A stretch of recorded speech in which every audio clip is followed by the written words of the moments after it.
Good morning, everyone. Thanks for joining us on From the South. I'm Cody Weddle for Telesur. Our top story takes us to Bolivia. That's where a roster of left-leaning leaders from throughout Latin America addressed the People's Conference organized to combat climate change. Now, the leaders urged rapid and concrete actions be taken as the two-day summit came to an end. The talk centered on the disparity generating climate change. Developed nations are responsible for close to 75% of the historical greenhouse gas emissions. The Latin American leaders also proposed to punish the world's biggest polluters with heavy fines while urging immediate action.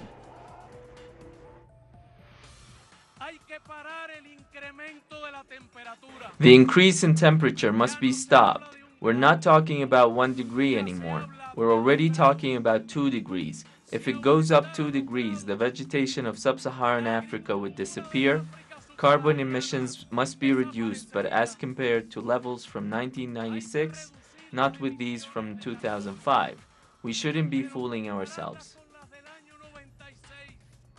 And the socialist and progressive presidents of Venezuela, Nicolas Maduro, Bolivia, Evo Morales, and Ecuador, Rafael Correa, addressed thousands of supporters as the Second World People's Conference came to an end in Quillacollo and Cochabamba in Bolivia. Now, Maduro asked the attendees to show courage and unite in one voice to ensure the will of the people is reflected in the outcome of the climate change summit in Paris that begins November 30th. Now we have a big challenge, this common voice that has emerged from this tremendous worldwide event. Be your voice and take with courage all the proposals that have been approved to the summit meeting in Paris in November, December. One voice, the voice of the people, and already we must ensure as people's governments that we are obedient to our social movements.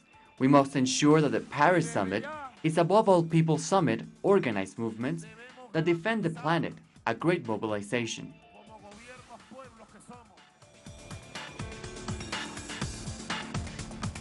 We go to Mexico now. That's where teachers of an independent workers union staged a national strike that didn't end up finding the success they were expecting. The teachers were protesting against new education reform, saying it will erode labor rights. Our correspondent in Mexico now, Clayton Kahn, has that story.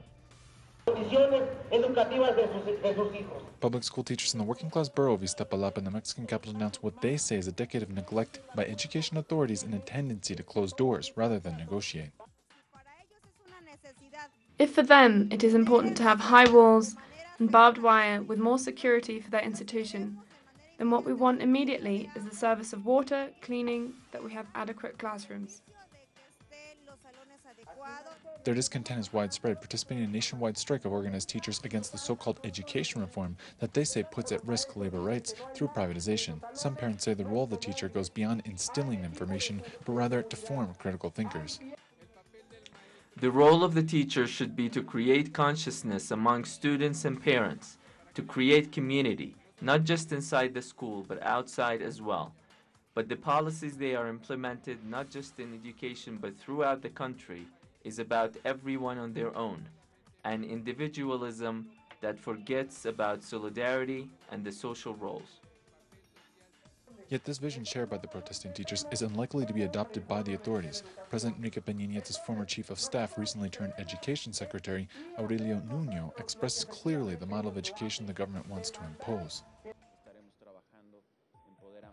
We are working to widen and have at larger scale this UN Mexico model, which is a very important model of connecting the education sector with private companies. Nuño has threatened to lay off teachers who missed 3 days of work for their participation in the nationwide protests. Yet the militant education workers are firm in their rejection of the education reform and how it's being implemented. They say they will not stand down. They are not giving us the authorization of the courses that are of the quality that we need so that we can perform well in class. So sadly, we are not listened to, and this is our way of expressing our inconformity.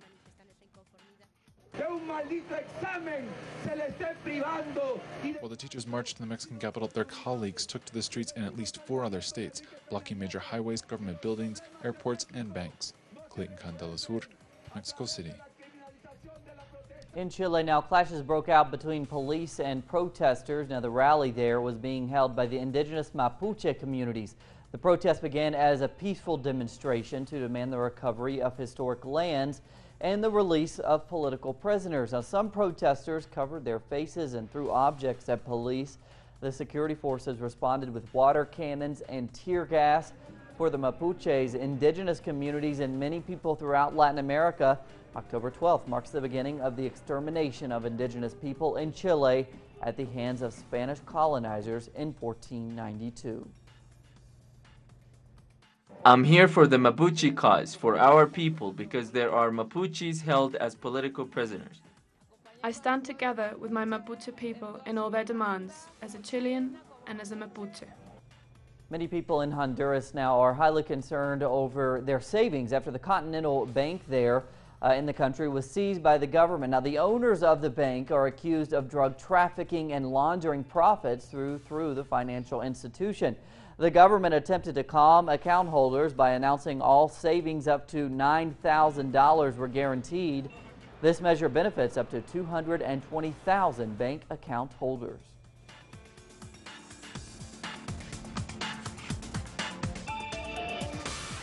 And now it's time to take a quick look at some of the other stories making the news around the world.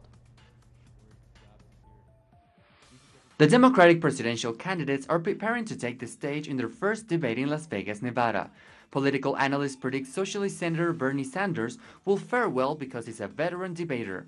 Other analysts say Democratic frontrunner Hillary Clinton's biggest opponent is herself and her past. The debate also includes former Maryland Governor Martin O'Malley.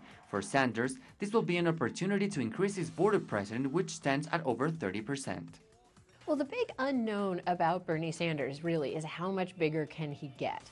That it's really clear his supporters are people who've been looking for a champion of a set of more progressive ideas and believe they've found that champion in him.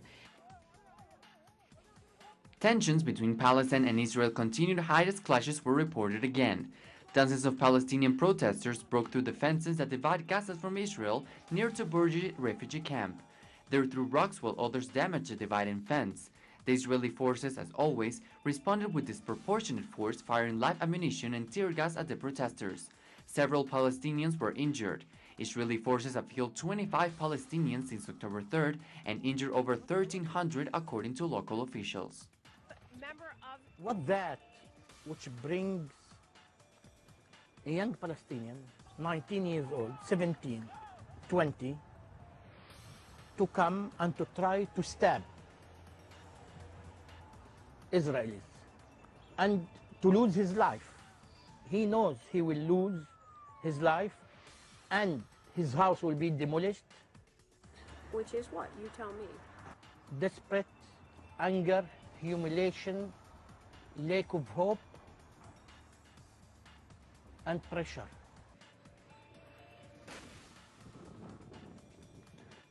The Syrian army, backed with Russian airstrikes, continued to make advances against the Islamic State group in various fronts, including in the Idlib, Hama, and Latakia regions. Syrian army spokesperson Ali Muawev said troops had seized enormous amounts of ammunition and weaponry in the hands of extremists. In the meantime, the U.S. airdropped support for Syrian rebels, whose objective is to topple the democratically elected government of President Bashar al-Assad. Moscow criticized the U.S. and its allies for supporting these groups. There were some situations like this before. Some of our friends tolerated extremists for their own geopolitical aims, the most common of which was to topple a regime they were not happy with. However, that method did not work. Regardless of being Iraq or Libya, the result was just the contrary. When the regime was toppled, rioting, violent extremism, and rampant terrorism took the place of prosperity and democracy.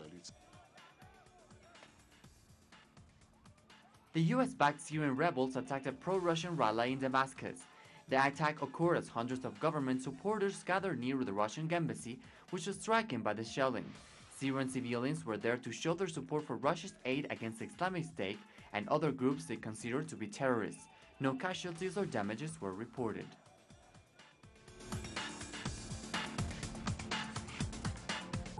And now to finish up this morning, Venezuela's national soccer team will, in the following hours, face off in what is expected to be a very difficult game against an ailing Brazilian squad. The 2018 World Cup finaler semifinal takes place in Chile. Now, the Brazilian head coach Dunga says he is hoping they will bounce back. Venezuela has been playing well recently, so all eyes will be on them to see if they are able to defeat the Vino Tinto, their South American rivals.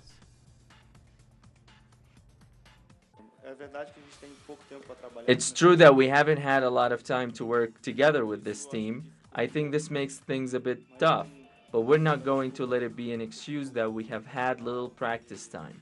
They say it's a psychological thing. And that's what we're covering on this Tuesday morning here from Caracas. Plenty more on those stories and plenty others at our website, telesurtv.net/English. For Telesur English, I'm Cody Weddle. Have a great day.